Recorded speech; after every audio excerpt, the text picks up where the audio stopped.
Este vídeo foi elaborado por Diana Weasley, Lara Comper, Mayra Carolina e Rafaela Barbosa, alunas do 7º período do curso de Ciências Biológicas da Unisalles, orientadas pela professora Rafaela Duda Cardoso, na matéria Projeto de Recuperação de Áreas Degradadas, PRAD. Estaremos falando sobre o PRAD da Carvoaria Magnatas do Churrasco. A Carvoaria Magnatas do Churrasco, uma empresa dedicada à produção de carvão vegetal, se encontra em uma situação delicada devido aos impactos ambientais significativos de suas operações. O processo de produção de carvão envolve queima de grandes quantidades de madeira, resultando na emissão de poluentes atmosféricos, como partículas finas e gases de efeito estufa. Além disso, a carvoaria gera resíduos sólidos como cinzas volantes e cinzas residuais, que contêm metais pesados perigosos como mercúrio, urânio e arsênico. Devido aos graves danos ambientais causados, a carvoaria foi alvo de fiscalização e punições aplicadas pelos órgãos ambientais competentes. O objetivo deste PRAD é restaurar e recuperar as áreas que foram degradadas devido às atividades da carvoaria. A mineração a céu aberto altera severamente a paisagem. A poluição da água e do ar afeta negativamente a comunidade na saúde humana, gera conflitos socioambientais, perda de recursos naturais e prejudica todo o ecossistema. A mineração a céu aberto altera severamente a paisagem. A poluição da água e do ar afeta negativamente a comunidade na saúde humana, gera conflitos socioambientais, perda de recursos naturais e prejudica todo o ecossistema. No solo, a retirada da vegetação para a produção de carvão intensificou processos erosivos, empobrecendo o solo e tornando-o infértil. Essa degradação contribuiu para a desertificação e aumentou as emissões de carbono na atmosfera. Além disso, a queima de madeira para a produção de carvão resultou na emissão de poluentes atmosféricos, prejudicando a qualidade do ar e contribuindo para o aquecimento global. A contaminação da água também se tornou uma preocupação significativa. Substâncias químicas utilizadas na produção do carvão, como alcatrão e outros compostos tóxicos, possivelmente contaminam corpos d'água próximos. A erosão do solo leva ao escoamento de sedimentos a esses corpos d'água, alterando o pH, aumentando a turbidez e elevando a temperatura, comprometendo diretamente os ecossistemas aquáticos e as comunidades que dependem da água para consumo. A flora da região também foi gravemente afetada. A supressão da vegetação nativa para dar lugar à produção de carvão resultou em uma perda significativa da diversidade de espécies vegetais. Isso interrompeu processos ecológicos naturais, deixando de fornecer abrigo e alimento para muitos indivíduos de fauna, fungo e até mesmo espécies de plantas epífitas. A fauna local sofreu com a retirada do habitat e a diminuição da disponibilidade de recursos alimentares devido ao desmatamento. A remoção da cobertura vegetal impactou diretamente a fauna, levando à redução da biodiversidade e afetando as populações de animais silvestres. A desestruturação do ecossistema resultante da remoção da cobertura vegetal e das alterações dos ciclos naturais dos nutrientes reduziu a resistência do ambiente aos eventos extremos como secas e inundações. Os estudos realizados para a caracterização da área foram comparando as duas áreas de eucalipto com uma área de mata preservada, sendo analisado em cada área a estrutura da comunidade, a sucessão ecológica, a caracterização do solo e os processos erosivos, sendo obtidos os seguintes dados. Na análise da estrutura da comunidade do grupo de plantas foi notada uma riqueza total de 46 espécies. Na área de eucalipto 1 estava presente 15 das 46 espécies, tendo a área uma abundância de 103. Os taxons abundantes presentes eram as espécies Myrtaceae e Polypodiaceae, e tendo o eucalipto 1 com a área de eucalipto 2 uma similaridade de 0,85. Já na área de eucalipto 2, a riqueza total presente era de 13 espécies e a abundância de 79. Os taxons abundantes presentes eram Myrtaceae e Poaceae. A similaridade encontrada entre o eucalipto 2 e a mata adjacente foi equivalente a 0,83.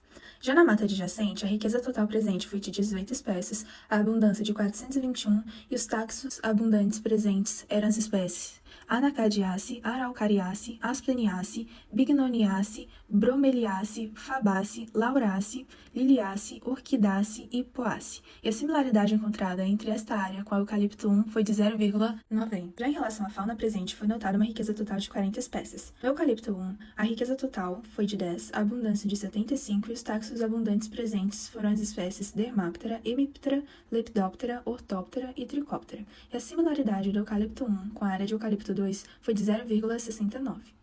Já no eucalipto 2, a riqueza total presente foi de 16, a abundância de 102 e os taxons abundantes presentes foram as espécies Blattodea, Coleoptera, Dermaptera, Diptera, Isoptera, Lepidoptera, Neuroptera e Zoraptera. E a similaridade do eucalipto 2 com a mata adjacente foi equivalente a 0,93.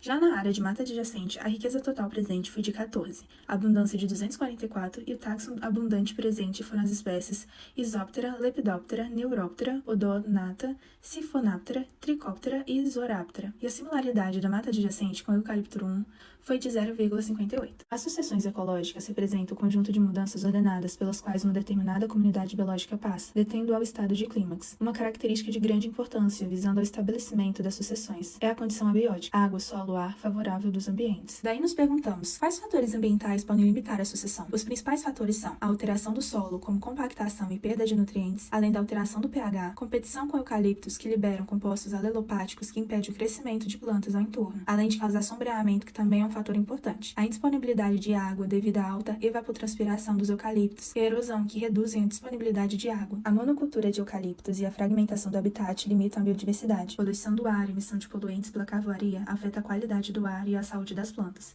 além da intervenção antrópica. Práticas de manejo inadequadas e a propagação de espécies invasoras também são obstáculos significativos. Mas, para que ocorra essa sucessão, todas as espécies presentes nas 3 áreas foram estudadas e foram analisadas o tamanho das sementes, podendo elas ser pequena, média ou grande, e o porte das plantas. Além disso, também foi analisado as estratégias energéticas dominantes de cada uma, podendo ser R ou K, a fonte dos nutrientes, podendo ser autóctone ou alóctone, e a produção de detritos, podendo ela ser alta ou baixa.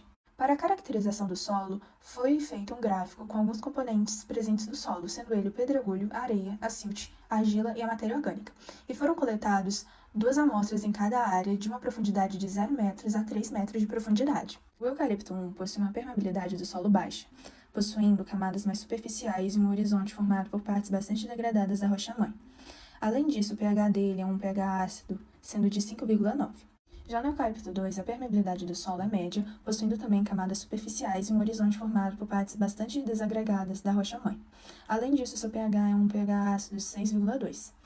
Por último, mas não menos importante, a mata adjacente possui uma permeabilidade do solo média, com um horizonte com camadas mais superficiais, e o pH também ácido de 5,9. Neste segmento, vamos explorar os processos erosivos do solo e discutir o potencial de desenvolvimento de vassourocas em diferentes localidades. Começamos examinando as características das diferentes localidades, de acordo com o tipo de solo predominante e o tipo de erosão que está ocorrendo em cada área. Eucalipto 1. O solo ficou predominantemente entre argila e franco argiloso, enquanto no eucalipto 2 ficou apenas em franco argiloso. Para a mata adjacente, o solo ficou entre franco argiloso, arenoso e franco argiloso. As ações para evitar esse tipo de erosão para eucalipto 1 e 2 foram as mesmas, sendo manutenção da cobertura vegetal, controle da erosão do solo, controle de drenagem e manejo sustentável. E para a mata adjacente ficou preservação da vegetação nativa, restauração do habitat, estabelecimento de corredores ecológicos. E os tipos de erosão que influenciaram as áreas foram o mesmo para todos, sendo pluvial e eólica. Além disso, todas as localidades têm potencial para desenvolvimento de vassourocas, principalmente as com plantação de eucalipto, devido suas raízes profundas, têm alto consumo de água que podem secar o solo e enfraquecer sua estrutura,